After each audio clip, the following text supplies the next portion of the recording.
sit out or play somewhere else. It's going to be interesting what takes place here between now and the start of camp, but I'm not right now. I'm not very optimistic. Brett Favre, not very optimistic, but Kimberly Martin always is. How we doing today? Great job on Get Up this morning. I'm good. How are you guys? Hey. Kimberly. We're good. I'm going to start with Stephen A. here, though, and I'm going to save the best for last, Kimberly. Stephen A., what do you think the Packers can do to keep Rodgers at this point? You just heard Brett Favre saying life's short, he should be happy. Well, nothing other than force him. You're going to flex your muscle. I mean, you can beg, you can plead. I doubt they'll do that. You can talk to him. But in the end, what you're doing is you're going to be reminding him you're the one with his rights. He doesn't have the right to move on unless you okay it because you have his contractual rights. And that ultimately is what you're going to try and do. You're going to have to revert to that. Because we all know that if Aaron Rodgers was an unrestricted free agent, free to go anywhere he'd want to go, he'd be gone. We know this. That's the difference between him and Tom Brady. Tom Brady signed a deal. He knew that the last year in New England, that's exactly what it was going to be. Everybody else knew it as well. He was moving on. And so that was the situation, and he had the right to do what he wanted to do. Aaron Rodgers does not have that right. That was not accorded to him by the Packers organization. So they're going to have to force his hand. That's the only way they can keep him. He clearly wants out. He doesn't want to be there any longer. And the only way to keep him there is for you to say to him, we don't care what you want. This is what we're doing. You can't keep him there, and I think that's a losing strategy. If you try to force his hand. I agree, too. And by the way, he is an unrestricted free agent. You could say he's not, but he is in this sense. The same way James Harden was in Houston. The same way certain quarterbacks, join them soon, maybe Justin Herbert in a couple of years, someone like that. Patrick Mahomes, Tom Brady, and Aaron Rodgers are basically unrestricted free agents every year. Because if they tell their team, I don't like it here anymore. I want to be traded there. No other team's going to make you an offer, knowing they'll be disgruntled there. And football is the kind of sport where if you have someone who's not all in, even if they're showing up and competing, they're not all in, you ain't going to win a Super Bowl. And everyone knows it. So this is a new NFL, I believe we're in, and I think what's happening before our very eyes. Here's what you could do to keep Aaron Rodgers, and maybe it doesn't work, but Steven, I think this is your best shot. If I'm Gutekunst, I go with my hat in my hand. I say, Aaron, we did you wrong. I was operating according to the way things used to go. That's the football world I grew up in. I have to accept the reality. This is different. I apologize for disrespecting you. I didn't know how much football you had left in you. I was looking out for the best interests of the franchise. But Aaron Rodgers is 37, guys, right? You correct me. I said 38. He'll turn 38, not till December. This really is his age 37 year. 37, 38, 39, 40. Even if he stops being great 39 or 40, you can offer him 4 more years of money. And that's a pretty safe bet at his level. And that's what I would do. I would say, first, you're going to have input. First, we're sorry. Second, you're going to have input. And third, here is the largest guaranteed offer in the history of football. Patrick Mahomes has a $500 million contract, but really in terms of what's guaranteed, it's like a little over $140 million. Kimberly, you can correct me if I'm wrong. I'd say to Aaron Rodgers, here's $142 million guaranteed. By the way, when you prorate it over 4 years, it's $35 million a year. It could even make financial sense for the Packers. And I would also tell him, finally, Kimberly, look around. You have as good or a better chance to win a Super Bowl here than you have anywhere else. We've been to 2 NFC championship games.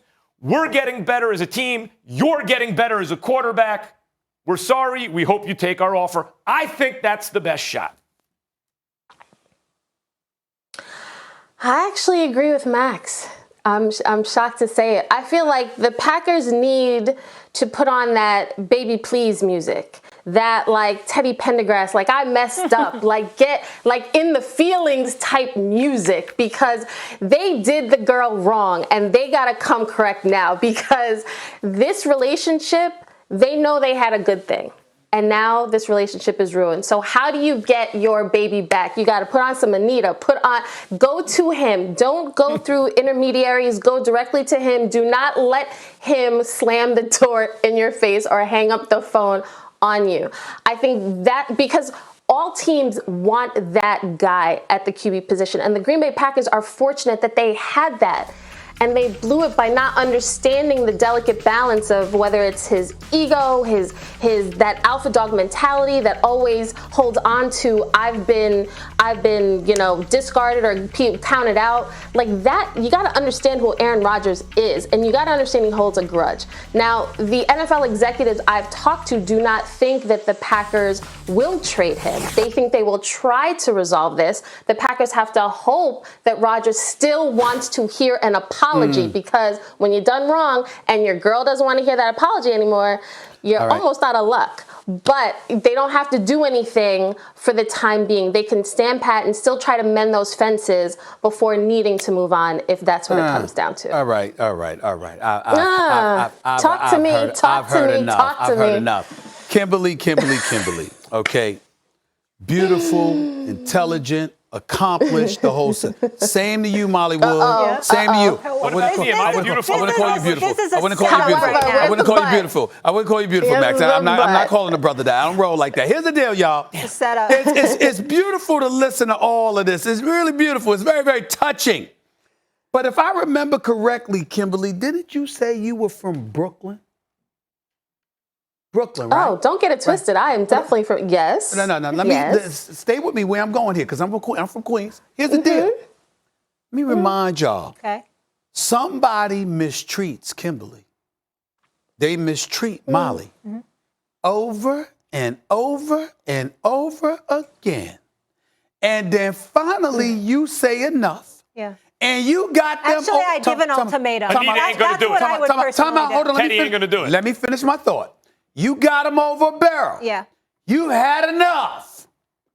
You trying to tell me, whatever leverage they have, that's superseded by them begging when you warned them time and time again, and they never changed their behavior? You trying to tell me the point Max made that you co-signed, Kimberly, about begging is better than the point that I made about you having leverage? Because hold on, Max, it's not about you yet. This is Kimberly and Molly. I'm about Kimberly and Molly here. Yeah. The point is, what are you going to do? If somebody been messing up religiously, you warned them, they wouldn't listen. And then finally you say you had enough, and you trying to tell me them begging you is better than them saying, excuse me, I have this leverage because I know begging you ain't going to work? You go first, Kimberly. Okay, so you, instead of begging, doing something nice, telling me you are sorry, you can be like, oh, I got this leverage over you, girl. Is this what we're doing? Is this I'm saying the only hope is the leverage, is what I'm saying. Whatever leverage they have, that's the only hope. This is the only hope. That's better than begging. Kimberly, let me tell him, as a woman, right? This is the only hope. It's called an ultimatum. And it depends how much you matter to me. And then I might say to you, you know what, Stephen A., there's a couple things that aren't working for me right now. I need you to change X, Y, and Z. If you change X, Y, and Z, ride or die, I'm here for you, unconditional love.